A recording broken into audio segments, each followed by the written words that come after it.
जय हिंद। आज all of sudden मैं ये वीडियो बनाने बैठा। वीडियो का टॉपिक है जिसकी वजह से मैं ये वीडियो बनाने बैठा। बीबीसी की एक डॉक्यूमेंट्री है। बीबीसी मतलब ब्रिटिश ब्रॉडकास्टिंग कम्युनिटी। इनकी एक डॉक्यूमेंट्री आई है। आई होप आप लोगों ने इसके बारे में कहीं ना कहीं तो सुना ही होगा। नरेंद्र मोदी के ऊपर जो 2002 में जो गुजरात राइट्स हुए थे, उसके ऊपर है ये। कि कैसे जो पूरे जो राइट्स थे वो नरेंद्र मोदी और जो तब गुजरात के चीफ मिनिस्टर थे, उनकी और उनकी जो गवर्नमेंट थी, उन्होंने मिल के ये एक प्लान्ड राइट्स करवाए अपना पॉलिटिकल गेन करने के लिए, या एक पर्टिकुलर रिलीजन या कोई, या एक पर्टिकुलर कम्युनिटी को टारगेट करने के लिए।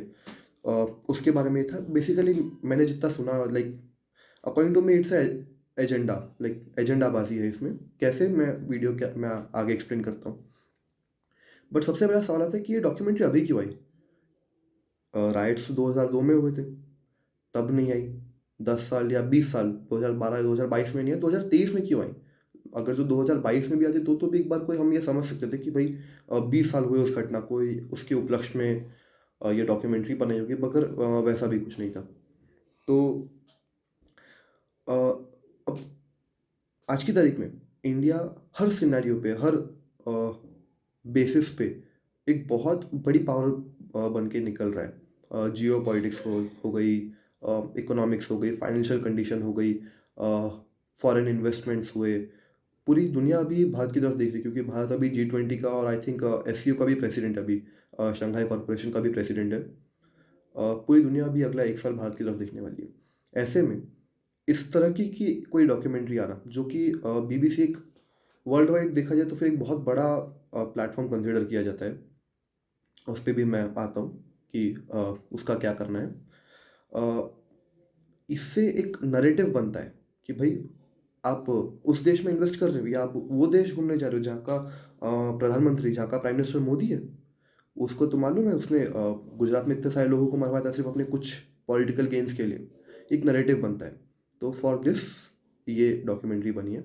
एजेंडाबाजी मैंने इसको क्यों बोला, क्योंकि भाई डॉक्यूमेंट्री आपने भी देखी, डॉक्यूमेंट्री मैंने भी कई सारी देखी। डॉक्यूमेंट्री में जो एक फिक्स्ड पैटर्न होता है, जिसको क्योंकि उसको डॉक्यूमेंट्री बोलते हैं, तो फैक्ट्स पे बात होती है। एक फैक्ट रखा और फिर जो जो 3-4 एनालिस्ट होते हैं, जो उस सब्जेक्ट के जो एक्सपर्ट्स होते हैं, जिनको उस टॉपिक के बारे में नॉलेज होती है, वो लोग उसका एनालिसिस करते हैं कि ऐसा फैक्ट है और उस पर हमारा एनालिसिस। ये लोग अपना ओपिनियन नहीं रखते। ओपिनियन रखना को डॉक्यूमेंट्री नहीं बोल सकते। ये जो डॉक्यूमेंट्री आई है, जो सो कॉल्ड डॉक्यूमेंट्री है अकॉर्डिंग टू दिस, इसमें जो लोग बैठे हैं, वो लोग सिर्फ और सिर्फ अपना ओपिनियन रख रहे हैं। कोई भी फैक्ट नहीं है उसमें, कोई भी लाइक एक्चुअल वो नहीं है। और जो लोग उसमें बात करें, जो लोग उसमें एक्सपर्ट्स दिखाए गए हैं, अ, उनका भी मोदी जी पर कितना प्रेम है, वो जिस ऑर्गेनाइजेशन से आते हैं उस पर कितना प्रेम है, वो लोग कितने अनबायस्ड हैं, ये तो आई थिंक सबको ही मालूम होगा। एजेंडाबाजी, अगेन फैक्ट्स की बात है। अब फैक्ट्स की बात करें तो आज की तारीख में कुछ महीनों पहले की ही बात है। आई थिंक सितंबर करीब में शायद से हुआ था, या उसके पहले, बट कुछ महीनों पहले की बात है कि सुप्रीम कोर्ट ऑफ इंडिया ने नरेंद्र मोदी को गुजरात राइट्स में क्लीन चिट दे दी है। सुप्रीम कोर्ट ने कह दिया है कि नरेंद्र मोदी का दंगे भड़काने में या दंगों को प्लान करने में कोई हाथ नहीं था। मतलब इट वॉज नॉट डेलिबरेट, वो ऑल ऑफ सडन हो गया बिकॉज ऑफ सम सर्कमस्टांसेस। मैं पर्टिकुलर डिटेल्स में नहीं जाऊँगा, आप सब जानते हैं, वरना पॉलिटिकली इनकरेक्ट हो जाएगा ये वीडियो। तो इसकी वजह से, और चलो ठीक है, अभी ये इंडिया में जुडिशरी इंडिपेंडेंट फंक्शन करती है, ये बात तो सबको मालूम है। बट चलो ठीक है, मान लेते हैं एक बार को कि नरेंद्र मोदी के या बीजेपी के गवर्नमेंट के इन्फ्लुएंस में आके सुप्रीम कोर्ट ने डिसीजन दिया। तो मैं आपको लेके चलता हूँ 2013-14 में, जब नरेंद्र मोदी ऑफिशियली थे गुजरात के चीफ मिनिस्टर, और सेंटर में, दिल्ली में पार्लियामेंट में सरकार थी कांग्रेस की। प्राइम मिनिस्टर थे मनमोहन सिंह जी। बट ठीक है, वो सो कॉल्ड मतलब प्राइम मिनिस्टर थे, बट चलती किसी और की थी, नाम नहीं लूँगा, आप लोग समझ गए। जब सेंटर में अपोजिशन की सरकार थी, तब एक एसआईटी कमेटी का गठन हुआ था। और उस एसआईटी कमेटी ने मोदी को क्लीन चिट दी थी, नरेंद्र मोदी को क्लीन चिट दी थी कि भाई इसमें इनकी कोई गलती नहीं है। तो दोनों दोनों ही तरफ से, अपनी गवर्नमेंट में भी, सामने वाले की गवर्नमेंट में भी, उनको क्लीन चिट मिल गई है। उसके बावजूद कुछ लोग हैं जो ये कहते हैं कि नहीं, मोदी उसमें गिल्टी था। बेसिस क्या है भाई आपके कहने का? सुप्रीम कोर्ट का वर्डिक्ट इस पे आ चुका है। बीबीसी कितना अनबायस्ड है ये सबको मालूम है कि कैसे जब कोविड की सेकेंड वेव थी इंडिया में, बाकी सब देशों में, स्पेशली यूरोपियन कंट्रीज में, उनके जो पड़ोसी देश हैं उनमें कोविड की वजह से कितनी त्राहिमाम मचा था, कितनी मौतें हुई थी, वहाँ का डेथ रेशियो क्या था, उसके बारे में किसी ने बात नहीं करी। हाँ मतलब थोड़े बहुत आर्टिकल्स वगैरह छाप होंगे, बट उससे ज़्यादा कुछ नहीं। इंडिया में तो भाई साहब इनका पूरा का पूरा जो तंत्र था, जो इनकी पूरी मैन पावर थी, जो जितने भी ये लोग कर सकते थे, वो सब कुछ यूटिलाइज करके इंडिया को डिफेम करने की कोशिश करी थी the so called unbiased BBC ने। ऐसा भी कहा गया है कि जो बीबीसी की जो डॉक्यूमेंट्री आई है, ये जो वहाँ के हाई कमीशन या एम्बेसी है, उन लोगों, वो लोग जो यहाँ पर थे, जो यहाँ पर थे, या उन लोगों की इन्वेस्टिगेशन पे बनी। भाई बाहर निकालो ऐसे लोगों को। आपको किसने हक दिया कि आप इंडिया में आओगे, इंडिया कोर्ट में जो केस चल रहा है, जो केस कंप्लीट हो चुका है, आप उसके डिसीजन को चैलेंज करोगे? आपको ये हक किसने दिया? बाहर निकालो ऐसे लोगों को। ये इंडिया की जुडिशरी के खिलाफ जा रहा है। मैं किसी पॉलिटिकल पार्टी की बात नहीं कर रहा हूँ यहाँ पे, मैं जुडिशरी की बात कर रहा हूँ।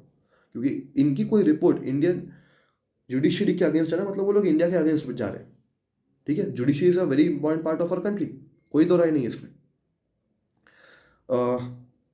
ये बात हुई। एंड एक एक और बात, जो भी लोग इसमें इन्वॉल्व है ना, जो इंडिया में है, अगर जो गवर्नमेंट के दायरे में हो, आई am not very much aware कि कौन कौन था, मैं उस सब में नहीं जा रहा। अगर जो गवर्नमेंट के दायरे में है, कोर्ट्स के दायरे में है, तो आप उनको उठाइए और अंदर डालिए, जेल में डालिए आप उनको। क्योंकि यार जैसा कि मैंने पहले कहा है, this is going against India. ये आप किसी एक पॉलिटिकल पर्सन के खिलाफ नहीं जा रहे, मतलब उनके खिलाफ तो जा ही रहे हैं, बट आप इंडियन जुडिशरी की आप क्रेडिबिलिटी को आप क्वेश्चन कर रहे हैं। ये इस तरह की डॉक्यूमेंट्री उनका जजमेंट आने के बाद में बना के, अगर जो जजमेंट नहीं आया होता तो भी एक बार को ये एक्सेप्ट हो सकती थी, but not in this case. Ministry of information and broadcasting शायद से उनके दायरे में आता है। उन्होंने इस डॉक्यूमेंट्री को इंडिया में बैन कर दिया, और करना ही चाहिए था कि ये जो आप फेक नैरेटिव बनाते हो ना, ये अब नहीं चलेगा। और ये लाइक आप फेक न्यूज़ बता के आप लोगों को गुमराह कर रहे हो बेसिकली। डॉक्यूमेंट्री को इंडिया में ऑफिशियली तो बैन कर दिया था। फिर एक पॉलिटिकल पार्टी की, विपक्ष की है, मतलब अपोजिशन में बैठती है अभी, उनकी एक एमपी है, महुआ मोइत्रा जी, टीएमसी की है, तृणमूल कांग्रेस की, वेस्ट बंगाल से चुनी गई है वो पार्लियामेंट के लिए। उनका ट्वीट है, उन्होंने ये जो डॉक्यूमेंट्री है इसकी लिंक अपने ट्विटर अकाउंट पे शेयर की थी, साथ में लिखा था, sorry haven't been elected to represent world's largest democracy to accept censorship, here's the link, watch it while you can. मतलब उनको तो ये watch it while you can का इसका तो मतलब यही था कि भाई गवर्नमेंट इसको बैन करने ही वाली है, क्योंकि उनको ही मालूम था कि ये ऐसा होने ही वाला है। गवर्नमेंट ये ऐसी गवर्नमेंट है कि ये झूठ बर्दाश्त नहीं करती, लाइक आर या पार। ठीक है। तो इन्होंने कहा, अब मैडम मैं आपकी पार्टी का एक इंसिडेंस कोट करता हूँ, sorry to make it political, but यार now here I am not talking about Narendra Modi as a prime minister of BJP. Narendra Modi is the first person, like first person, ठीक है, प्रेसिडेंट है, but he is the face of India. ठीक है, आप उनके against, ये जो बात है ये इंडिया के अगेंस्ट जा रही है अभी। आप मोदी जी के अगेंस्ट में बोल रहे हैं, मतलब आप इंडियन इमेज, जो इंडिया की जो एक पॉजिटिव इमेज बन रही है, आप उसके खिलाफ बोल रही है, तो मुझे भी आपके खिलाफ बोलना पड़ेगा। 2011 में, जहाँ तक मुझे याद है, एक प्रोफेसर साहब थे वेस्ट बंगाल में, उन्होंने टीएमसी की, तृणमूल कांग्रेस की, जो वेस्ट बंगाल में जो चीफ मिनिस्टर है, ऑनरेबल चीफ मिनिस्टर है, ममता बनर्जी, उनका एक कार्टून शेयर किया था। उन्होंने बनाया भी नहीं था, उन्होंने सिर्फ शेयर किया था, और उसकी वजह से उन्हें 11 साल जेल में रखा गया। अभी कुछ 3-4 दिन पहले शायद से वो बाहर आए हैं जेल से, सिर्फ एक कार्टून शेयर करने के चक्कर में। उस सेंसरशिप इसको नहीं बोलते, सेंसरशिप उसको बोलते हैं। ठीक है। और प्रशांत भूषण, एक सीनियर एडवोकेट है सुप्रीम कोर्ट में, बहुत बड़ा नाम है जुडिशरी में, एडवोकेट है, बट लोग इनके सामने खड़े रहने से डरते हैं कोर्ट केसेस में। इन्होंने कहा है कि ब्रिटिश इन्वेस्टिगेशन, एक सीक्रेट ब्रिटिश इन्वेस्टिगेशन हुई, जिसमें ये साबित हुआ है कि नरेंद्र मोदी का हाथ था इसमें। प्रशांत जी,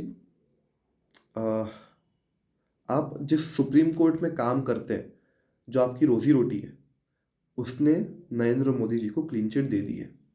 उन्होंने कहा है, जैसा कि मैंने पहले भी अपने वीडियो में कहा, कि भाई इनका कोई हाथ नहीं था इसमें, it was all of sudden हुआ था, कोई प्लानिंग नहीं थी इसमें।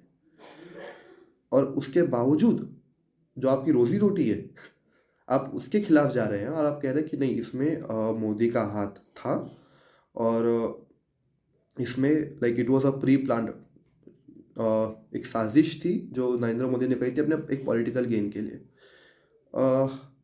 आई थिंक इस पे जहाँ तक मैंने ठीक से पढ़ा नहीं इसके बारे में, बट जितना मैंने देखा था कि I think ministry of external affairs, जिसे हम फॉरेन मिनिस्ट्री भी कहते हैं, डॉक्टर सुब्रमण्यम जयशंकर हैं फॉरेन मिनिस्टर या मिनिस्टर फॉर एक्सटर्नल अफेयर्स, उन्होंने इस पर रिएक्ट किया है। यार ऑनेस्टली बात बोलूँ तो आई डोंट थिंक मिनिस्ट्री को इस पर रिस्पॉन्स करना चाहिए था यार। इंडियन फॉरेन मिनिस्ट्री इस समय अलग लेवल पे चल रही है, ठीक है, they are gaining great success. तो और आपका एक स्टैंडर्ड है सर, मतलब मैं सर मतलब मेरा जयशंकर जी से मतलब नहीं था, बट मैं पूरी फॉरेन फॉरेन मिनिस्ट्री को ये कहता हूँ कि आपका एक स्टैंडर्ड है, you should not have even reacted to it. ये हम लोगों पे छोड़ दीजिए, आप जो कॉमन से जो सिविलियंस है, जो सिटीजन्स है इंडिया के, आप हम पे छोड़ दीजिए, जो नेटिजन्स है, हम लोग ठीक कर देंगे बीबीसी को। और अगर जो ये बात सच है कि बीबीसी यहाँ पे झूठी इन्वेस्टिगेशन करके एक झूठा नैरेटिव बनाने की कोशिश कर रही है, तो अब आप बैन कीजिए बीबीसी को, बोले कि भाई ज़्यादा टेढ़े बन रहे हो, हम तुमको सीधा करते, बाहर निकालो अभी इनको। इंडिया में काफ़ी सारे लोग भी हैं जो इस डॉक्यूमेंट्री को सच मान रहे हैं। तो यार अगेन मेरा उनसे भी एक क्वेश्चन है कि आपके लिए आपका सुप्रीम कोर्ट बड़ा है, या एक ऐसा देश जिसने 200 साल आपको गुलाम बना के रखा, ठीक है, इतनी भयंकर लेवल पे यहाँ पे मारकाट मचाई, इतने सारे लोगों का मर्डर किया, इतने सारे दंगे करवाए यहाँ पर, ठीक है, गिनाने बैठूंगा तो उसी को उसका कोई अंत नहीं है। आप उनके एक ब्रॉडकास्टिंग कम्युनिटी को, जो बेसिकली फेमस है प्रोपागेंडा चलाने के लिए ऑल ओवर द वर्ल्ड, आप उसकी रिपोर्ट को सच मानते हैं, उसकी डॉक्यूमेंट्री को सच मानते हैं, आप अपने सुप्रीम कोर्ट को सच मानते हैं? ये आपके ऊपर है, आंसर टू योर सेल्फ कि आप कहाँ जा रहे हैं। यू नो, एक माइंडसेट होता है, एक बन गया है एक्चुअली कि भाई गोली चमड़ी ने बोला ना, मतलब सच ही बोला होगा। और आई थिंक मैं इससे वाइंड अप करना चाहूँगा। और ये तिस्सा सीतलवाड़ जैसे लोगों को तो यार जो डॉक्यूमेंट्री में फीचर किया है जिन लोगों ने, आई थिंक उनको तो बाहर ही निकालो यार, they don't have any right, उनका आप सिटीजनशिप वापस लीजिए, आप उनको बाहर निकालिए देश से। इसलिए नहीं क्योंकि उन्होंने एक बंदे के खिलाफ बोला है, इसलिए क्योंकि उन्होंने उस बंदे के खिलाफ बोला है जो भारत का फेस बना हुआ है अभी, जिसके नाम पे भारत में लाखों करोड़ों का इन्वेस्टमेंट आ रहा है। अब उसके खिलाफ आप बोल रही है, मतलब आप देश के खिलाफ बोल रही है, और जो अगर जो आप देश के खिलाफ बोले तो फिर आपका इस देश में रहने का कोई काम नहीं है, बाहर निकल यहाँ से। तो इसी के साथ मैं अपना ये वीडियो ख़त्म करूँगा और विदा दूंगा आपकी। जय हिंद।